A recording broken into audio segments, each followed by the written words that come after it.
नमस्कार दोस्तों, जय हिंद, वंदे मातरम। मैं आपके साथ जायसवाल सर। आप सभी का स्वागत अभिनंदन है टीटी फैमिली शिक्षकों के परिवार जायसवाल कोचिंग सेंटर पर, पावर्ड बाई शिक्षा ही प्रकाश है। बात करेंगे साथियों आज की क्लास में पर्यावरण ईवीएस की बात करेंगे। एनसीईआरटी के पैटर्न पर यह आपका प्रैक्टिस पेपर होने वाला है। यहाँ पर महत्वपूर्ण 30 प्रश्न रहने वाले हैं जो आपके कंसेप्ट के साथ पेडागॉजी के प्रश्नों को कंबाइन किया गया है, क्योंकि इन्वायरमेंट में 25 प्लस का स्कोर करना है, सिलेक्शन पाना है। तो चलिए शुरुआत करते हैं। सभी प्यारे मित्रों का वेलकम, अभिनंदन है। जायसवाल सर आप सभी का स्वागत करते हैं। तो बात करेंगे इन्वायरमेंट ईवीएस की, पर्यावरण अध्ययन प्रैक्टिस पेपर नंबर 5। और इसके पहले प्रैक्टिस पेपर का आई बटन पे आपको लिंक दे दी जाएगी जो कि फ्री ऑफ कॉस्ट है। प्रत्येक प्रैक्टिस पेपर, प्रत्येक क्लास हमारी फ्री ऑफ कॉस्ट है, क्योंकि यह राष्ट्र हित में टीटी फैमिली है, शिक्षकों का परिवार है, आपका परिवार है। पहला प्रश्न है आप लोगों की स्क्रीन पर। 30 प्रश्न रहेंगे। 30 में से जो भी फीडबैक हो आप लोग कमेंट बॉक्स में अपना अपना स्कोर जरूर बताइएगा। पहला प्रश्न है मध्य प्रदेश का राजकीय दिवस 1 नवंबर, 1 दिसंबर, 1 जून, 2 जून को। सभी कमेंट कीजिएगा। मध्य प्रदेश का राजकीय दिवस किस दिन मनाया जाता है, या मध्य प्रदेश का राजकीय दिवस कब है। सभी लोग जानते हैं मध्य प्रदेश का गठन 1 नवंबर को हुआ था, वही राजकीय दिवस कहलाता है। और आपके छत्तीसगढ़ राज्य का भी वही राजकीय दिवस है, 1 नवंबर की बात करेंगे। पहला ऑप्शन यहाँ पर सही हो जाएगा। दूसरा प्रश्न है जो कि आप लोगों की स्क्रीन पर दिया गया है। प्रश्न क्या है, कुनैन नामक दवाई जो है प्राप्त होती है आपके नीलगिरी के पौधे से, एक्रोनाइट के पौधे से, सिनकोना के पौधे से, या जलीय पौधे से प्राप्त होती है। सभी कमेंट करेंगे। तो कुनैन नामक जो दवाई प्राप्त होती है, हमने ईवीएस की और बाल विकास की और मैथ्स की, पेडागॉजी की इतनी क्लासेज कर दी है। अगर आपने क्लासेज हमारी शुरू से लगभग 2 वर्षों से क्लासेज हमारी चल रही है, अगर आपने 1 वर्ष से भी हमारी क्लास को अगर अटेंड किया होगा, 5 से 6 मंथ भी क्लास को अगर आपने अटेंड किया होगा, तो आपके ये प्रैक्टिस पेपर वादा करता हूँ साथियों 25 प्लस का स्कोर इस प्रैक्टिस पेपर आप लोग करेंगे। तो कुनैन नामक जो दवाई प्राप्त होती है वह सिनकोना के पौधे से होती है। सिनकोना नामक दवाई सिनकोना वृक्ष की छाल से प्राप्त की जाती है। यह दवाई जो है जड़नाशक के रूप में प्रयोग की जाती है। अगला प्रश्न बहुत ही प्रश्न है, कुछ मॉडरेट प्रश्नों को भी शामिल किया गया है, तो ध्यानपूर्वक समझिएगा और फीडबैक कीजिएगा। आप कह दें एक दिन में कितनी बार धड़कता है। अभी तक क्या पूछा जाता था कि 1 मिनट में बताइए, आप कह दें कितनी बार धड़कता था। सभी नॉर्मल से प्रश्न कर देते थे 72 बार, 72 टाइम्स। लेकिन अभी यह दे दिया गया 2 दिन 4 दिन ऐसे भी पूछा जा सकता है, ठीक है, घंटे में भी पूछा जा सकता है। तो घंटे में पूछा जाएगा तो 1 मिनट में जब 72 होता है तो 1 घंटे में 60 मिनट होते हैं, तो 60 गुणे 72 कर देंगे तो आपका आंसर निकल आएगा। इसी प्रकार इसमें भी करना है कि आप कह दें एक दिन में कितनी बार धड़कता है, तो एक दिन में 24 घंटे होते हैं, 24 गुणे 60 कीजिए, क्योंकि 1 घंटे में 60 मिनट होते हैं। ठीक है, इसके बाद फिर आपको करना क्या है, मल्टीप्लिकेशन 72 कर देना है। ठीक है, तो राइट ऑप्शन आपका थर्ड ऑप्शन सही हो जाएगा। ठीक है, क्या करना है, 24, 60, 72 गुणे कितना आ जाएगा, 1 लाख, इकाई, दहाई, सैकड़ा, हज़ार, 10,000, लाख, 1,03,680 टाइम्स, या 1,03,680 बार पूरा एक दिन में आपका हृदय धड़कता है सामान्य तौर पर। अगला प्रश्न, रिकेट्स रोग किसकी कमी से होता है। Vitamin A, vitamin D, vitamin C, या इनमें से कोई नहीं। विटामिन से भी प्रश्न पूछे जाते हैं, और आपका यह कंसेप्ट का प्रश्न है, सिलेबस के अकॉर्डिंग सभी हमारे प्रश्न यहाँ पे चल रही है। सभी कमेंट कीजिएगा। तो रिकेट्स रोग जो है किसकी कमी से होता है साथियों, वह होता है विटामिन डी की बात करेंगे। विटामिन डी की कमी से रिकेट्स रोग होता है, और विटामिन डी का रासायनिक नाम कैल्सीफेरॉल है। और विटामिन से संबंधित ऑलरेडी आपको वीडियोज क्लासेज मिल जाएगा। तो सभी प्यारे मित्र जिनका सपना है अध्यापक अध्यापिका बनना, गवर्नमेंट टीचर बनना, एग्ज़ाम को क्रैक करना, सभी यहाँ पे कमेंट करेंगे, प्रत्येक भाई बहन गृहिणी। आइए बात करते हैं 5वें प्रश्न की, जो आप लोगों के स्क्रीन पर प्रश्न पूछा जा रहा है। और साथियों प्रश्न क्या पूछा जा रहा है आइए समझ लेते हैं। बात करेंगे पारिस्थितिकी तंत्र के निम्नलिखित घटकों में से जैव एवं अजैव जगत के बीच मध्यस्थता का कार्य करता है। उत्पादक, उपभोक्ता, वियोजक, आवास की बात करेंगे। सभी ध्यानपूर्वक समझिएगा। देखिए परिस्थितिकी अर्थात इकोसिस्टम तंत्र की बात कर रहे हैं। तो इकोसिस्टम में निम्नलिखित घटनाओं में से कौन जैव अजैव जगत के बीच मध्यस्थता का कार्य करता है? वह है वियोजक। अब आप कहेंगे ये वियोजक है क्या? देखिए वियोजक अपघटन क्रिया द्वारा जैव पदार्थों को अजैव पदार्थों में परिवर्तित कर देते हैं, जिससे जैव मंडल का संतुलन सदैव समान रहता है। अगला प्रश्न क्या दिया गया है? चिपको आंदोलन मुख्य रूप से किसके विरुद्ध था? जल प्रदूषण के, ध्वनि प्रदूषण के, वन के कटाई से, या इनमें से कोई नहीं। देखिए प्रत्येक टीटी एग्जाम में देखा हूँ चिपको आंदोलन से अवश्य प्रश्न पूछे जाते हैं। ठीक है, चिपको आंदोलन, एपिको आंदोलन, नर्मदा आंदोलन। ठीक है, तो चिपको आंदोलन का मुख्य रूप किसके विरुद्ध था? सभी लोग जानते हैं वनों से संबंधित है, वनों के कटाई के विरुद्ध था और इसकी शुरुआत उत्तराखंड के चमोली जिले से हुई थी। आइए बात करते हैं अगले प्रश्न की। साथियों अगला प्रश्न है वीवीआईपी कैटेगरी का प्रश्न है, ध्यानपूर्वक प्रश्न को समझिएगा, अटेंड कीजिएगा। रेड डाटा बुक जानवरों की जानकारी देता है, लुप्त, संकटापन्न, खतरनाक या विरले? सभी कमेंट कीजिएगा। तो रेड डाटा बुक, देखिए नाम से ही पता है, रेड मतलब होता है खतरा। जब भी सिग्नल होता है रेड तो हम क्या करते हैं? रुक जाते हैं। ठीक है, चाहे ट्रेन की बात करें, चाहे हम चौराहे में देखते हैं ना, रेड सिग्नल जब भी होता है रुक जाते हैं। तो रेड डाटा बुक जानवरों की जानकारी देता है जो संकटापन्न है। B option is the right answer हो जाएगा। ठीक है, विलुप्त होने की कगार पर होते हैं उन जीवों को रेड डाटा बुक में शामिल किया जाता है। अगला प्रश्न है किसी श्रृंखला में प्राथमिक उपभोक्ता उत्पादक होते हैं, शाकाहारी होते हैं, मांसाहारी, अपघटक? देखिए खाद्य जाल से और उपभोक्ता से संबंधित एक प्रश्न आएगा तो ध्यानपूर्वक समझ लीजिएगा। जो पेड़ पौधे होते हैं प्रकृति में पाए जाते हैं, पेड़ पौधे पत्ती, ये क्या होते हैं? प्राथमिक उत्पादक होते हैं। और जो पेड़ पौधे पत्तियों को खाते हैं वो क्या होते हैं? प्राथमिक उपभोक्ता हो जाते हैं। और जो उनको खाते हैं वो द्वितीयक उपभोक्ता होते हैं। तो प्राथमिक उपभोक्ता जो होते हैं उत्पादक होते हैं, शाकाहारी होते हैं, मांसाहारी होते हैं या अपघटक होते हैं। देखिए साथियों, उत्पादक तो पेड़ पौधे हो जाएंगे, प्राथमिक उत्पादक हो जाएंगे, लेकिन उपभोक्ता यानी कि जो ग्रहण करता हो, जो भोग कर रहा है, जो खा रहा है, तो भैया जो प्राथमिक उपभोक्ता होगा वो पेड़ पौधों को खाएगा। जो पेड़ पौधों को खाएगा वह शाकाहारी ही होगा, जैसे तिलचट्टा हो गया, ठीक है, बकरी हो गई, गाय हो गई, ठीक है, ये क्या हो गए? हिरण हो गया, ये पत्तियां खाते हैं, तो ये हो जाएंगे प्राथमिक उपभोक्ता, अर्थात ये शाकाहारी हो जाएंगे। तो बी ऑप्शन हमारा सही हो जाएगा। ठीक है, ऐसे जीव जो अपना भोजन पेड़ पौधे, हरे पेड़ पौधे व घास से प्राप्त करते हैं प्राथमिक श्रेणी के उपभोक्ता कहलाते हैं, बकरी, गाय इत्यादि। अगला प्रश्न स्क्रीन पर है। इको मार्क उन भारतीय उत्पादों को दिया जाता है जो शुद्ध एवं मिलावट रहित हो, जो प्रोटीन समृद्ध हो, जो पर्यावरण के प्रति मैत्रीपूर्ण हो या आर्थिक दृष्टि से व्यवहार पर। तो आप जानते हैं इको मार्क जो है उन भारतीय उत्पादों को दिया जाता है जो पर्यावरण के प्रति मैत्रीपूर्ण होते हैं। C option is the right answer. और आप जानते हैं इको मार्क जो होता है पर्यावरण एवं वन मंत्रालय के निर्देश पर भारतीय मानक ब्यूरो द्वारा 1991 में आरंभ किया गया है। यह चिन्हों ऐसे उत्पादों को दिया जाता है जिसका उत्पादन जो होता है पर्यावरण के अनुकूल होता है। अगला प्रश्न है भोपाल दुर्घटना में किस गैस का रिसाव हुआ था? याद करिएगा MIC गैस, मिथाइल आइसोसाइनाइड की बात करेंगे। C option is the right answer, correct answer हो जाएगा। इससे संबंधित यह है कि भोपाल गैस त्रासदी कब हुई थी? सभी को पता होगा 1984 में मिथाइल आइसो गैस के रिसाव के कारण हुई थी। अगला प्रश्न क्या पूछा जा रहा है? वन महोत्सव सप्ताह मनाया जाता है 1 जून से 7 जून, 1 मई से 7 मई, 1 जुलाई से 7 जुलाई, या इनमें से कोई नहीं। तो प्रत्येक शिक्षक बंधु कमेंट कीजिएगा। आपका कमेंट, आपका फीडबैक सर्वोपरि है, सर्वमान्य है। सभी यहाँ पे नीचे है कमेंट बॉक्स को अपना अपना स्कोर अवश्य बताइएगा।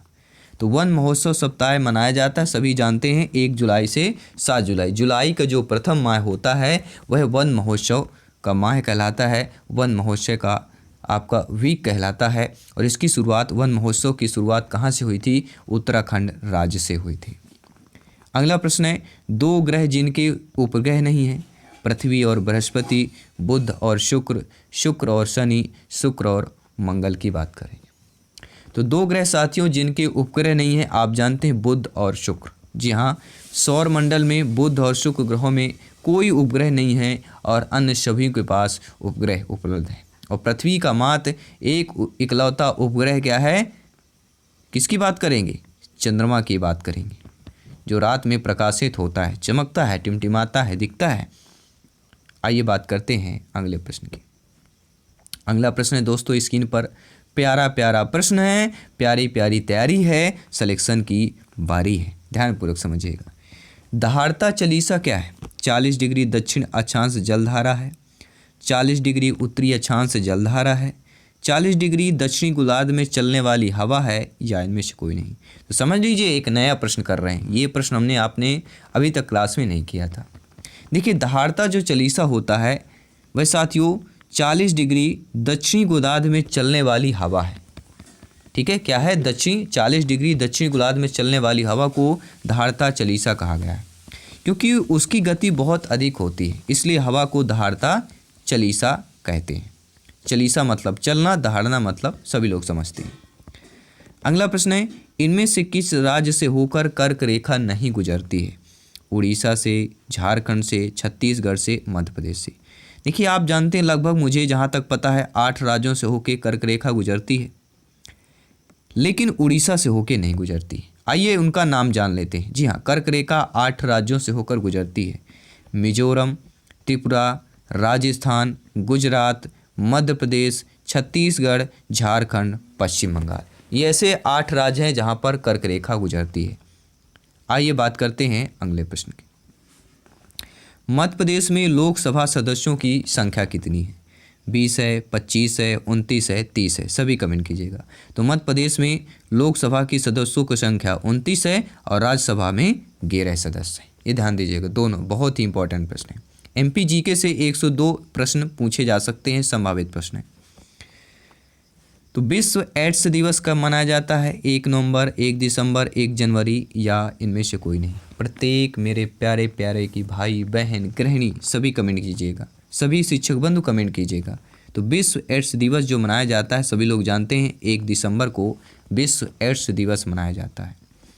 और एड्स का पूरा नाम क्या है? एक्वायर्ड इम्यूनो डिफिशियंसी सिंड्रोम, इसका नाम भी पूछा जा सकता है। ठीक है, तो एक्वायर्ड इम्यूनो डिफिशियंसी सिंड्रोम। देखिए इसलिए आंसर में हम डिफिनेशन लेकर आते हैं, क्योंकि इससे रिलेटेड भी प्रश्न पूछे जा सकते हैं।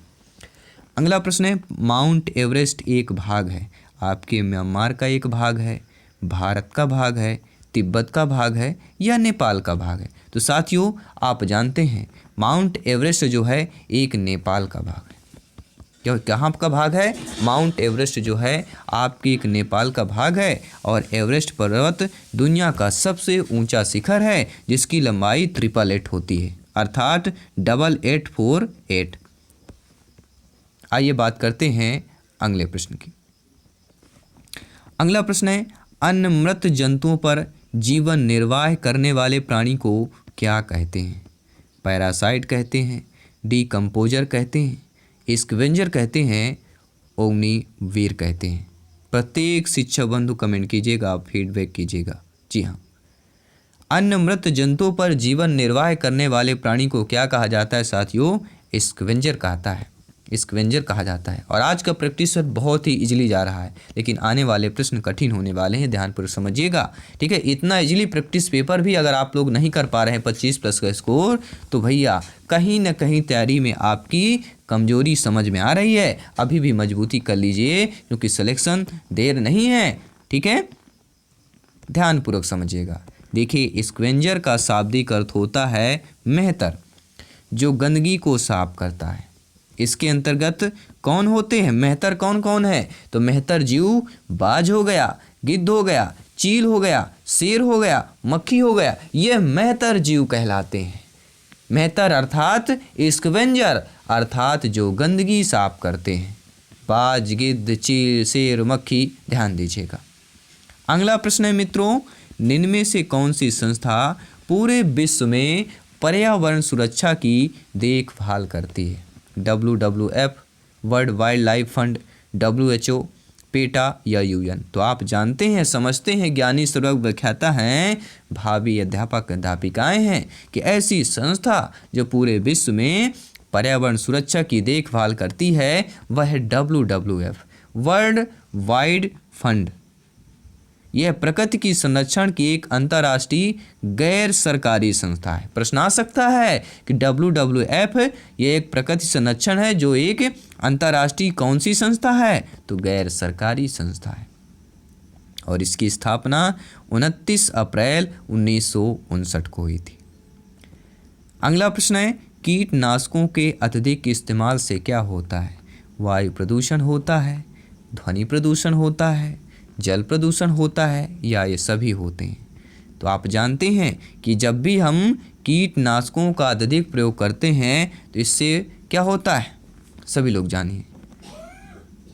जल प्रदूषण भी होता है और वायु प्रदूषण भी होता है, लेकिन वायु प्रदूषण की बात करेंगे क्योंकि कीटनाशक दवाओं के छिड़काव से विषैले रसायनों के कण हवा में मिल जाते हैं जो प्राणियों के स्वास्थ्य के साथ साथ पर्यावरण को भी हानि पहुंचाते हैं।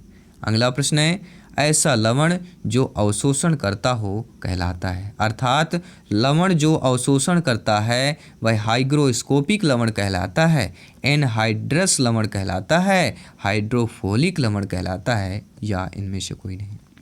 तो ऐसा लवण जो अवशोषण करता है वह हाइग्रोस्कोपिक लवण कहलाता है। जी हाँ साथियों, वे लवण जो जल का अवशोषण करते हैं हाइग्रोस्कोपिक लवण कहलाते हैं। ये लवण अपने आसपास के जलीय अणुओं को भी अवशोषित करते हैं। अगला प्रश्न है, शिक्षकों बंधुओं, मेरे प्यारे भाई बहन गृहिणी सभी कमेंट कीजिए, बेहतरीन कमेंट कीजिए। सभी को जिस तरह का आपको कमेंट करना हो क्वेश्चन से रिलेटेड, इस आंसर का ABCD जो भी आपको आंसर करना हो आंसर कीजिए और कमेंट बॉक्स में हमें अपना स्कोर बताइए। और जितने मेरे प्यारे भाई बहन शिक्षक बंधु हैं 140 प्लस का स्कोर करना चाहते हैं आउट ऑफ 150 में से, तो कमेंट बॉक्स में लिखना है #I can do it 140 plus score. और सभी शिक्षक बंधुओं से वादा करता हूं जितने शिक्षक बंधुओं को 140 प्लस स्कोर लाएंगे मैं डायरेक्टली उनसे मिलूंगा और उनसे इंटरव्यू लूँगा और इस परिवार के माध्यम से शेयर भी करूंगा। इसलिए मेहनत जो करेगा उसका नाम हमेशा अव्वल में आता है। मेहनत कीजिए, सफलता पाइए, अपने माता पिता और अपना नाम रोशन कीजिए। तो भूकंप मापा जाता है साथियों बेफोर्ट पैमाने से, डेसिबल से, न्यूटन से, रिक्टर पैमाने से। जब भी डेसिबल की बात आती है तो एक ही नाम आता है, वह आता है साथियों ध्वनि। और भूकंप की बात की जाती है तो आता है नाम रिएक्टर पैमाना, रिक्टर। पृथ्वी के अंदर उत्पन्न हलचल या कंपन को भूकंप कहते हैं और भूकंप को सिस्मोग्राफ यंत्र से मापते हैं और इस यंत्र में रिक्टर पैमाना भूकंप की तीव्रता मापता है। तो यंत्र पूछा जाए तो सिस्मोग्राफ करना है और तीव्रता पूछा जाए तो रिएक्टर पैमाना करना है। अगला प्रश्न है, महासागरों में जल स्तर वृद्धि का कारण क्या होता है? ध्रुवीय प्रदेश में बर्फ का पिघलना, अत्यधिक वर्षा होना, अम्ल वर्षा के कारण या इनमें से कोई नहीं? तो आप जानते हैं महासागरों में जल स्तर की वृद्धि का कारण यही होता है कि लगातार ध्रुवीय प्रदेश में बर्फ पिघल रहा है, गर्म हो रहा है। जब गर्मी बढ़ेगी, ठीक है, वातावरण में क्या है, हीट बढ़ेगा, तो क्या होगा, ध्रुवीय प्रदेश में बर्फ पिघलेगा। जब बर्फ पिघलेगा तो उसका पानी कहाँ पर जाके मिलेगा, महासागरों पर मिलेगा। और महासागरों में जब जल वृद्धि होगी तो वहाँ के तटीय क्षेत्र क्या होंगे, डूबने लगेंगे।